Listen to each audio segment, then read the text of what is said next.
केदारनाथ उपचुनाव को लेकर जहां राजनीतिक दल अपनी तैयारियों में लगे हैं, तो वहीं बीजेपी दलित वोट बैंक को साधने के लिए खास प्लान तैयार कर रही है, क्योंकि इस सीट पर दलित वोटर्स निर्णायक भूमिका में हैं। आखिर क्या है बीजेपी का ये खास प्लान, इस रिपोर्ट में देखिए। केदारनाथ उपचुनाव को लेकर जहां बीजेपी और कांग्रेस के बीच मुख्य मुकाबला देखने को मिल रहा है, तो वहीं बीजेपी सभी वर्गों को साधते हुए चुनाव में खास रणनीति तैयार कर रही है। बात यदि दलित वोट बैंक की करें तो केदारनाथ विधानसभा सीट पर करीब 14,000 दलित वोट बैंक है, और जो किसी भी उम्मीदवार के लिए जीत हार में निर्णायक वोट साबित हो सकता है। इसी को देखते हुए बीजेपी ने केदारनाथ विधानसभा सीट पर अनुसूचित जाति का सम्मेलन आयोजित किया, जिसमें पार्टी के सभी बड़े दलित चेहरे मंच पर नजर आए। मुख्यमंत्री पुष्कर सिंह धामी, बीजेपी प्रदेश अध्यक्ष महेंद्र भट्ट के साथ केंद्रीय राज्य मंत्री अजय टम्टा, धामी सरकार में कैबिनेट मंत्री रेखा आर्य मंच पर नजर आई।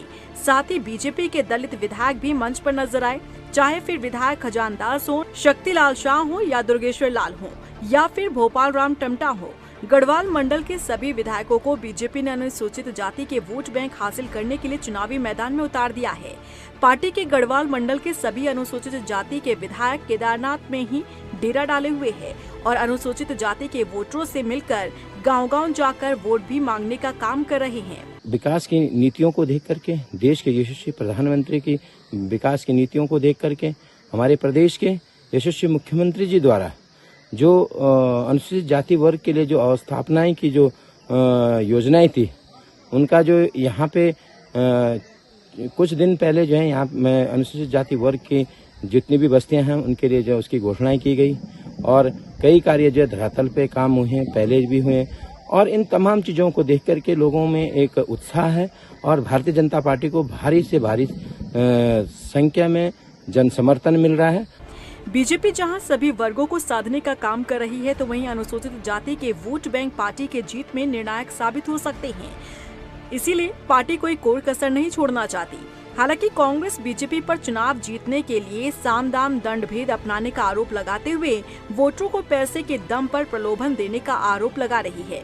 देखिए, भारतीय जनता पार्टी केदारनाथ में साम दाम दंड भेद हर तरह से चुनाव जीतने के लिए सारे हथकंडे अपना रहे हैं। वहाँ पर जिस प्रकार से शराब पहुँच रही है, वहाँ पर जिस प्रकार से गरीब मतदाताओं को और विशेष तौर पे जो अनुसूचित जाति के मतदाता हैं, पिछड़े वर्ग के मतदाता हैं, उनके पास हर तरह का प्रलोभन लेकर के भारतीय जनता पार्टी के लोग जा रहे हैं। पैसा वहाँ पानी की तरह बहा जा रहा है। केदारनाथ विधानसभा सीट पर 20 नवंबर को मतदान होना है और 23 नवंबर को चुनावी नतीजे सामने आ जाएंगे। ऐसे में देखना होगा कि दलित वोटर्स को लुभाने के लिए बीजेपी ने जो प्लान तैयार किया है, क्या बीजेपी अपने मंसूबों में कामयाब हो पाती है, और आखिर दलित वोट बैंक किसके साथ जाता है। रफ्तार मीडिया के लिए देहरादून से मनीष जंगवाल की रिपोर्ट।